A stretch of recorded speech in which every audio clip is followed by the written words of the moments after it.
Comme je regardais, je vis l'agneau se tenant sur la montagne de Sion, et avec lui 144 000 personnes, qui avaient son nom et le nom de son Père écrits sur leur front.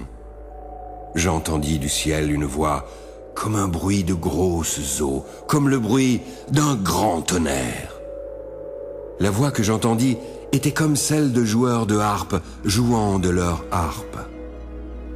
Ils chantaient un cantique nouveau devant le trône, devant les 4 êtres vivants et les vieillards. Mais personne ne pouvait apprendre le cantique, si ce n'est les 144 000 qui avaient été rachetés de la terre.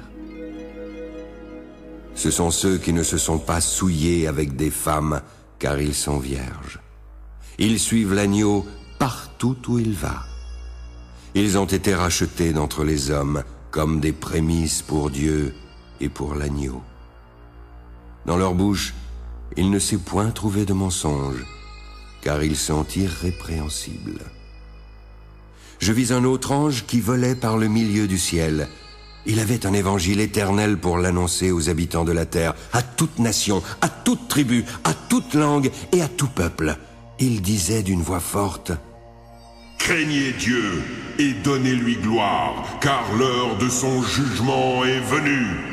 Adorez celui qui a fait le ciel, la terre, la mer et les sources d'eau.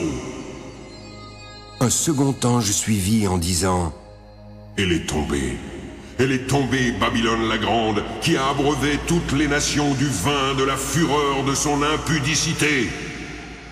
Un troisième ange les suivit en disant d'une voix forte: Si quelqu'un adore la bête et son image, il recevra une marque sur son front ou sur sa main. Il boira lui aussi du vin de la fureur de Dieu, versé sans mélange dans la coupe de sa colère. Il sera tourmenté dans le feu et le soufre, devant les saints anges et devant l'agneau. La fumée de leur tourment monte au siècle des siècles, et ils n'ont de repos ni jour ni nuit, ceux qui adorent la bête et son image, et qui reçoivent la marque de son nom. C'est ici la persévérance des saints qui gardent les commandements de Dieu et la foi de Jésus. Et j'entendis du ciel une voix qui disait: Écris. Heureux dès à présent les morts qui meurent dans le Seigneur. Oui, heureux, car leurs œuvres les suivent, et ils se reposeront. Je regardai, et je vis une nuée blanche. Sur cette nuée était assis quelqu'un qui ressemblait à un fils d'homme, ayant sur sa tête une couronne d'or, et dans sa main une faucille tranchante. Puis un autre ange sortit du temple en criant d'une voix forte à celui qui était assis sur la nuée: Lance ta faucille et moissonne, car l'heure de moissonner est venue, car la moisson de la terre est mûre. Celui qui était assis sur la nuée jeta sa faucille sur la terre, et la terre fut moissonnée. Un autre ange sortit du temple qui est dans le ciel, en ayant lui aussi une faucille tranchante.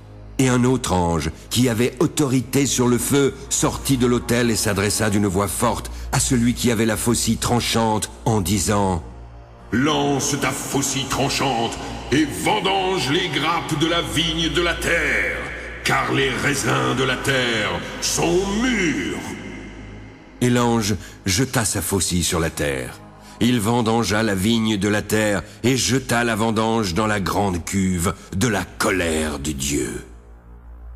La cuve fut foulée hors de la ville, et du sang sortit de la cuve jusqu'aux morts des chevaux sur une étendue de 1600 stades.